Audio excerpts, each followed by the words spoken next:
Hello everyone, welcome back to Equipath e-learning platform. মই প্ৰিয়াক্ষী শইকীয়া আৰু আপোনালোক সকলোকে স্বাগতম জনাইছো আমাৰ Equipath e-learning platformলৈ। সো আজি লৈ আহিছো আমি আসাম কাৰেন্ট এফেয়াৰ্সৰ যোৱা এসপ্তাহৰ যিমানখিনি গুৰুত্বপূৰ্ণ ঘটনাৱলী আছে কাৰেন্ট এফেয়াৰ্স টপিকস আছে সেইখিনি ডিসকাস কৰিম অসমৰ লগত জড়িত আৰু অসমৰ লগত ডেফিনেটলি নৰ্থ ইষ্টৰ বাকি ষ্টেটৰ আমি চাইলম কি ইম্পৰ্টেন্ট ঘটনা ঘটি গৈছে পৰীক্ষাৰ কাৰণে যি ইম্পৰ্টেন্ট আছে সো আজি ক্লাছত আমি 6টা টপিক চাম আৰু ক্লাছটো বাইলিংগুৱেল হয় অসমীয়া আৰু ইংৰাজী দুটাতে আমি ক্লাছটো ডিসকাস কৰিম কোনও সেই ধৰণে কম আৰু ইয়াতো নোটছখিনি আপোনালোকে এই ধৰণে পাব অসমীয়াত পাব লগতে ইংৰাজীত পাব ওকে সো প্ৰথম টপিকটো আছে ৰিগাৰ্ডিং লাভলিনা বৰগোহাঁই সকলে চিনি পাই নিশ্চয় হয় নাই ফেমাস বক্সাৰ অসমক জুনে ইন্টাৰনেশনাল ক্ষেত্ৰত জুনে অসমক বহুত বেছি গৌৰৱ অনুভৱ কৰাইছে দ্বিতীয়তে আছে গুৱাহাটীৰ ফিল্ম মেকাৰ এখন ফিল্ম আছিলে সেই ফিল্মখনে এৱাৰ্ড পাইছে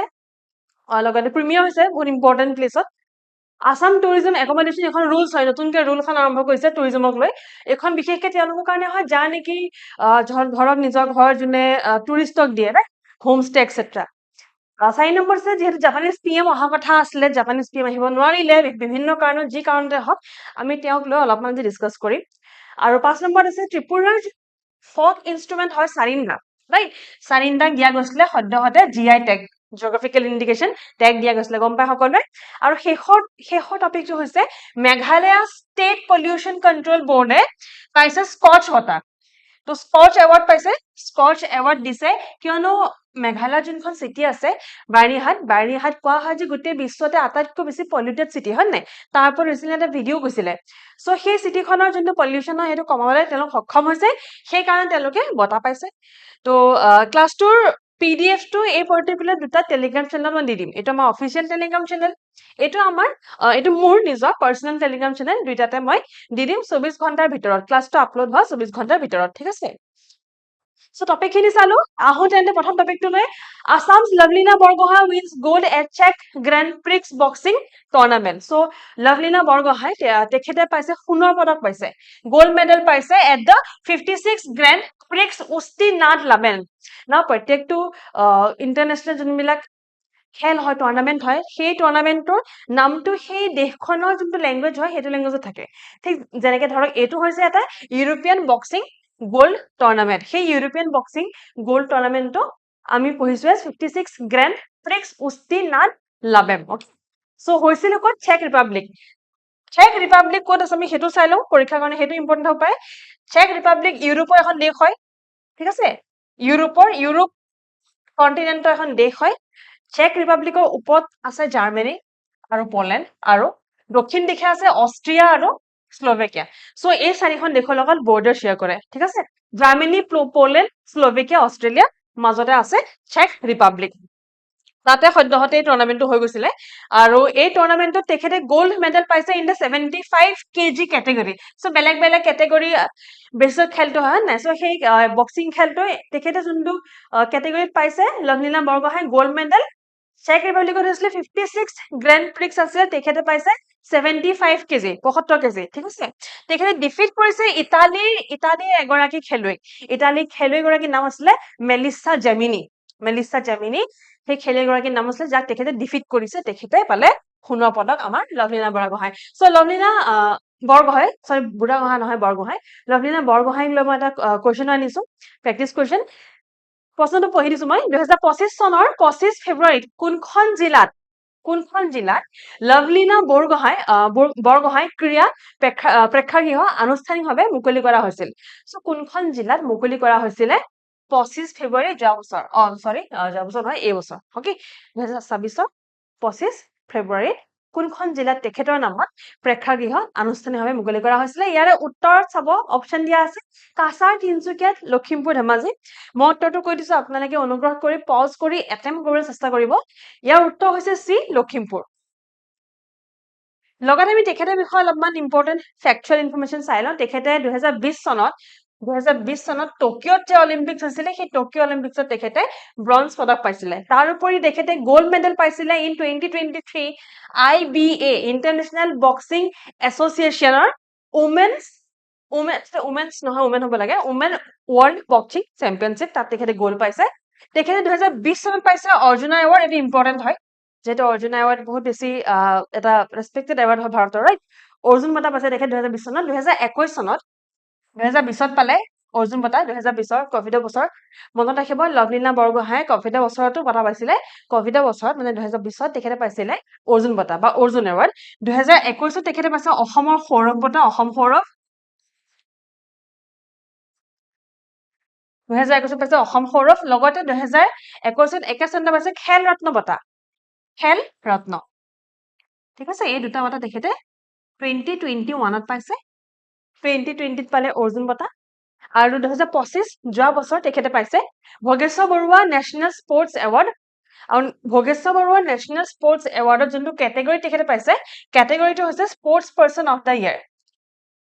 sports person of the year বা আমি অসমীয়াত ক'লে গ'লে বৰ্ষটোৰ শ্ৰেষ্ঠ ক্ৰীড়াবিদ হয়নে চ' এইখিনি ইয়াতো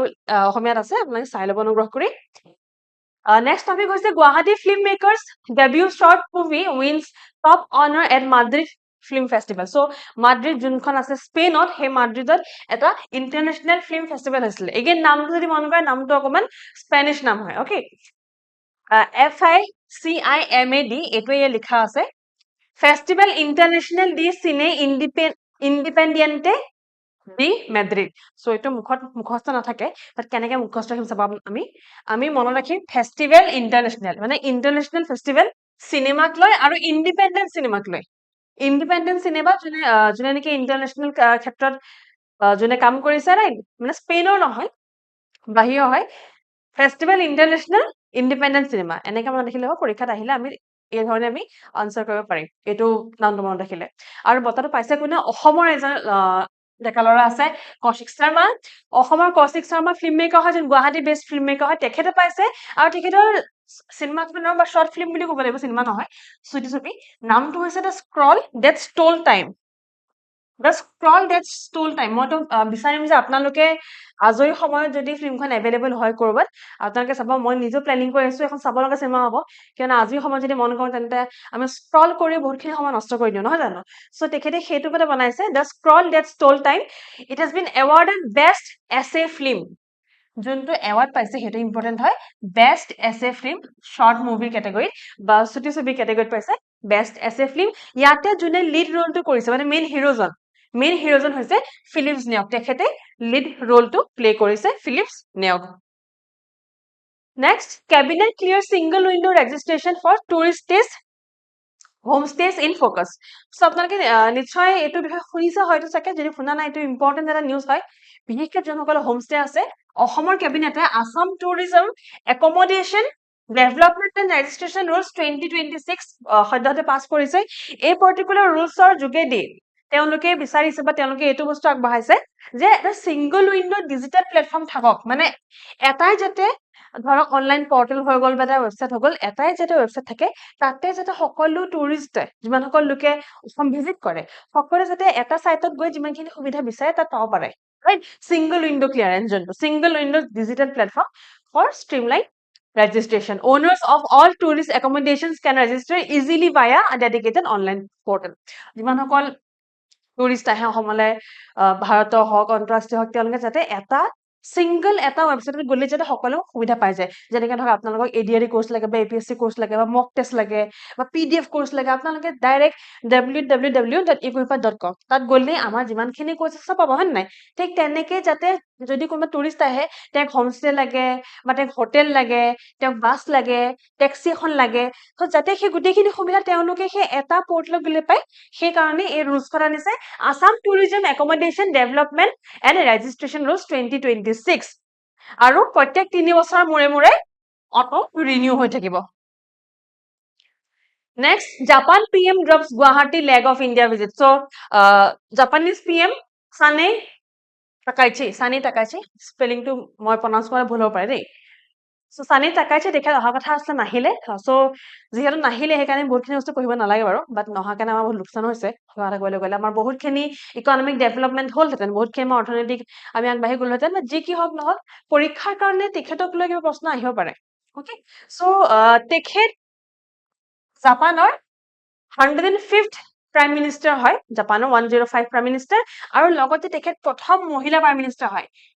জাপানৰ প্ৰথম মহিলা প্ৰাইম মিনিষ্টাৰ প্ৰধানমন্ত্ৰী তেখেতে হয় আৰু জাপানৰ যোনখন পাৰ্লিয়ামেণ্ট আছে সেইখনৰ নাম কি হয় ডায়েট ডায়েট আৰু জাপানিজত ক'বলৈ গ'লে কোক্কাই জাপানিজত ক'বলৈ গ'লে কোক্কাই আৰু এনেই ইংৰাজী ক'বলৈ গ'লে ডায়েট ঠিক আছে আৰু যোনটো লোৱাৰ হাউচ আছে যেনেকৈ আমাৰ লোকসভা তেওঁলোকৰ লোৱাৰ হাউচ সেই লোৱাৰ হাউচটোৰ নামটো হৈছে হাউচ অফ ৰিপ্ৰেজেন্টেটিভ বা জাপানিজত ক'বলৈ গ'লে চুগিন আৰু আপাৰ হাউচ হৈছে হাউচ অফ কাউন্সিলাৰ্ছ চাংগিন আপোনালোকে মোৰ বোধ হয় ডায়েট নামটো মনত ৰাখিলে হৈ যাব পৰীক্ষাত খুব বেছি জাপানৰ পাৰ্লিয়ামেণ্টৰ নামটো বিষয়ে আহিব পাৰে বা এইটো সুধিব পাৰে যে তেখেত কিমান নম্বৰ প্ৰধানমন্ত্ৰী হয় বা প্ৰথম মহিলা প্ৰধানমন্ত্ৰী কোন হয় জাপানৰ সেইখিনি প্ৰশ্ন আহিব পাৰে মোৰ মতে পৰীক্ষাত আপোনালোকে এইখিনি জানিলে হৈ যাব অকে আৰু লগতে জাপানৰ যোনটো জিকা এজেন্সি আছে জাপান ইণ্টাৰনেশ্যনেল কোঅপাৰেশ্যন এজেন্সি জিকাৰ ওপৰত প্ৰশ্ন আহিছে অকে জাপান ইণ্টাৰনেশ্যনেল কোঅপাৰেশ্যন এজেন্সিৰ অসমত টোটেল 4টা প্ৰজেক্ট চলি আছে অসমত সেই 4টা আমি চাই লওঁ গুৱাহাটী ৱাটাৰ সাপ্লাই তো গুৱাহাটী ৱাটাৰ সাপ্লাই প্ৰজেক্টৰ বিষয়ে গম পায়ে মাজে মাজে ৱাটাৰ পাইপলাইন ফুটি যায় তেতিয়া খুব নিউজত আহে যে জিকাৰ প্ৰজেক্ট ফেইল হৈছে বুলি so water supply project in Guwahati sewerage project Assam health system strengthening project আৰু সবতছে ইম্পৰ্টেন্ট হৈছে north east road network connectivity improvement project এই north east road network connectivity improvement প্ৰজেক্টটোৰ আন্ডাৰতে এটা অংশৰ কাম চলি আছে অলৰেডি যোনটো হয়তো সামৰণি হ'ব সোনকালে সেইটো হৈছে ধুবুৰী ফুলবাৰী ব্ৰিজৰ যোনটো কামটো এই north east road network connectivity আন্ডাৰতে চলি আছে ঠিক আছে ধুবুৰী ফুলবাৰী আৰু কানেক্ট হৈ গ'লে এইটো one of the longest bridge হ'ব নহয় জানো সো এইটো আছিলে এটা সৰু টপিক আচ্ছা লগতে আৰু এটা কথা মই জনাই দিওঁ যে ইয়াৰ আগতো প্ৰথমবাৰৰ কাৰণে এনেকুৱা হোৱা নাই যে জাপানৰ PM অহা কথা আছিলে বাট কেনচেল হ'ল ইয়াৰ আগতে 2000 NTCA যেতিয়াতো আপোনাৰ 2020ৰ আগতে হ'ব কভিডৰ আগতে আমাৰ ইয়াত অসমত মুভমেণ্ট হৈছিলে হয় নাই সো তেতিয়া সেইটো সময়ত জাপানৰ প্ৰাইম মিনিষ্টাৰ চিনজো আবে অহা কথা আছিলে তেখেতৰো যোনটো প্লেনিং আছিলে অসম ভিজিট কৰা কেনচেল হৈ গৈছিলে ডিউ টু NTCAA বা NTCA protest okay প্ৰথমবাৰ হোৱা নাই আগতে এবাৰ হৈছে next Tripura's traditional sarinda earns GI tag strengthening cultural legacy so এইটো গম পাই এইটো সঁচাকে জানে সকলোৱে নিশ্চয় আমাৰ ডিজিটেল চাইছে তাত আমি কৈছোৱে বাট আমি আৰু অলপমান চাই ল'ম বেছি বহলকে চাই ল'ম নিউজটো ত্ৰিপুৰা ট্ৰেডিশনেল ষ্ট্ৰিং ইনষ্ট্ৰুমেন্টস ষ্ট্ৰিং মানে কি গম পাই নে যেনেকে গিটাৰ সিতাৰ এনেকুৱা ধৰক য'ত নেকি এডাল তাঁৰ থাকিব ন কানেক্টেড থাকিব সেই তাঁৰডালৰ যোগেৰে মিউজিকটো ওলাই এইডাল চাৰিণ্ডাডাল যদি মন কৰিছে অলপমান ভায়লিন নিচিনা অকমান যোনটো চাৰিণ্ডাৰ যোনটো বডি হয় অলপমান যোনটো ভায়লিন যে লয় ভায়লিনটো এনেকে লয় চাৰিণ্ডাটো তললে লয় দেখিছে কেনেকে লৈছে চিতাৰৰ দৰে হৈছে চিতাৰ ধৰা ষ্টাইলটো প্ৰায় এনেকুৱা হয় ঠিক আছে তো পৰীক্ষাত এইবিলাক বস্তু সোধে যে কাৰ লগত চিমিলাৰ হয় কোনটো ইনষ্ট্ৰুমেন্টৰ লগত চিমিলাৰ হয় ত্ৰিপুৰাৰ চাৰিণ্ডাটো So, Sarinda string instrument has been awarded the prestigious GI tag, geographical indication tag. With the inclusion of Sarinda, the number of GI tag products from Tripura has risen to 4. It is Tripura 4টা প্ৰডাক্টৰ ওচৰত আছে GI tag. সেই 4টাৰ ভিতৰত এটাটো Sarinda হৈ গ'ল এটা Sarinda হৈ গ'ল বাকি 3টা কি হয় এটা হৈছে কুইন পাইনাপল এটা হৈছে ত্ৰিপুৰা ৰিসা এণ্ড পাচৰা ৰিসা আৰু পাচৰাটো ৰিগনাই বুলিও কয় ঠিক আছে ৰিগনাই বুলি কয় ৰিসা আৰু ৰিগনাই বুলিও পৰীক্ষাত আহিব পাৰে ৰিসা ৰিগনাই আৰু পাচৰা একেটাই হয় আৰু মাতাবাৰী পেৰা সো যোনখিনি GI tag পাইছে GI tag পাই এজনী মনকে চাৰিণ্ডা right this is a চাৰিণ্ডা very similar to a violin ভায়লিনৰ দৰে প্ৰায় একে ইনষ্ট্ৰুমেন্টটো যদি মন কৰে আৰু তেখেতে কেনেকে ধৰি আছে সেইটো মন কৰিব অকে কেনেকে ধৰি আছে মন কৰিব পৰীক্ষাত যিকোনো ধৰণৰ প্ৰশ্ন আহিব পাৰে সো ত্ৰিপুৰা ৰিসা ত্ৰিপুৰা পাচৰা বা ৰিগনাই আৰু পেৰা অকল বোকাখাতৰ পেৰা ফেমাস নহয় ত্ৰিপুৰাৰ পেৰা ফেমাস ত্ৰিপুৰাৰ যোনটো মাতাবাৰী পেৰা এই পাৰ্টিকুলাৰ পেৰাটোক দিয়া গৈছে GI tag মাতাবাৰী পেৰা হা নামটো মনত ৰাখিব মাতাবাৰী পেৰা আৰু তাৰ উপৰি তেওঁলোকৰ হেণ্ডিলুমে পাইছে হেণ্ডিক্ৰাফ্ট পাইছে পাচৰা ৰিগনাই আৰু এফালে ৰিসা আৰু শেষৰ যোনটো আজি নিউজ হয় বা ইম্পৰ্টেন্ট কাৰেণ্ট এফেয়াৰ্স টপিক হয় সেইটো হৈছে মেঘালয়ৰ লগত জড়িত Meghalaya pollution control board wins Skoch silver award for air quality improvement in Byrnihat পৰীক্ষাৰ কাৰণে আপোনালোকে মনত ৰাখিব লাগে দুটা কথা প্ৰথমটো হৈছে যে কোনখন চহৰৰ কাৰণে তেখেতসকলে পাইছে বাৰ্নিহাট চহৰৰ যোনটো এয়াৰ কোৱালিটি আছে সেইটো ইম্প্ৰুভ কৰাৰ কাৰণে পাইছে বাৰ্নিহাটত এই পাৰ্টিকুলাৰ চহৰ নহয় আচলতে গাঁও এৰিয়া হয় প্ৰায় এইটো চহৰ বুলি ক'লে ভুল হ'ব গাঁৱে হয় ভিলেজে হয় তাত বহুতখিনি প্লান্ট আছে মানে আপোনাৰ পাৱাৰ প্লান্ট আছে আৰু তাতে এটা প্লান্ট ইনফেক্ট ইথানলৰো আছে আৰু ৰিচেণ্টলি এটা বহুত ইম্পৰ্টেণ্ট মানে ভাইৰেল হ'ব লগা এটা ভিডিঅ' ভাইৰেল হৈছিলে ভাইৰেল হোৱা নাই বুলি এইকাৰণে কৈছো কাৰণ আমি নাজানো যে আমি যোনবিলাক বস্তু সদ্যহতে বা প্ৰত্যেকদিনাখনে ব্যৱহাৰ কৰোঁ সেই বস্তুবিলাক প্ৰিপেয়াৰ হওঁতে বা বনাওঁতে কিমান বেছি পলিউশ্যন হয় সেই ভিডিঅ'টোত মই দেখিছিলো যে তেখেতে দেখাইছে যে বাৰ্ণিহাটৰ অৱস্থা কেনেকুৱা ইমানেই বেছি পলিউটেড যে গছৰ পাতলৈকে ৰং ধৰি গৈছে কলা চামনি পৰি গৈছে গছৰ পাতত ৰাইট চ' তাত আমি দেখা পাওঁ যে কিমান বেছি পলিউটেড হয় চ' মেঘালয় ষ্টেটে তেখেতসকলে বৰ্তমান বেটাৰ কৰিছে বাৰু নকৰা নহয় নহলে এই পাৰ্টিকুলাৰ চিলভাৰ এৱাৰ্ড নাপায় চ' স্কচ চিলভাৰ এৱাৰ্ড 25-26 কাৰণে পাইছে in the environment category Meghalaya state pollution control বৰ্ডে পাইছে আৰু কোনখন গাঁৱৰ কাৰণে বাৰ্ণিহাট গাঁওখনৰ কাৰণে এই যোনটো স্কচ বঁটা হয় স্কচ বঁটাৰ বিষয়ে মই আগতে বেলেগ ক্লাছত পঢ়াইছো অ'কে তো Skoch award is among India's leading independent honours recognising outstanding contributions in the field of governance technology environment finance and social development তো স্কচ বঁটাটো দিয়া হয় গভৰ্নেন্সৰ কাৰণে ছ'চিয়েল বা সামাজিক ডেভেলপমেণ্ট ফাইনেন্স এনভাইৰনমেণ্ট টেকনলজি এইকেইটা ক্ষেত্ৰত দিয়া হয় পৰীক্ষাৰ কাৰণে আপোনালোকে এইটো ইম্পৰ্টেণ্ট নহয় এইটো স্কিপ কৰিব পাৰে এইটো জাষ্ট জেনেৰেল নলেজৰ কাৰণে মই দিলো আপোনালোকে এই পাৰ্টিকুলাৰ ইনফৰমেশ্যনটো মনত ৰাখিলে হ'ব যে কোনখন গাঁৱৰ কাৰণে পাইছে আৰু কোনটো এৱাৰ্ড পাইছে Scotch silver award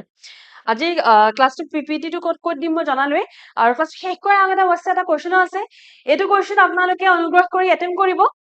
okay কুৱেশ্যনটো attempt কৰিব যে who was the Khasi chief from the early 19th century who fought against British? So British against fight kara British against fight kara Khasi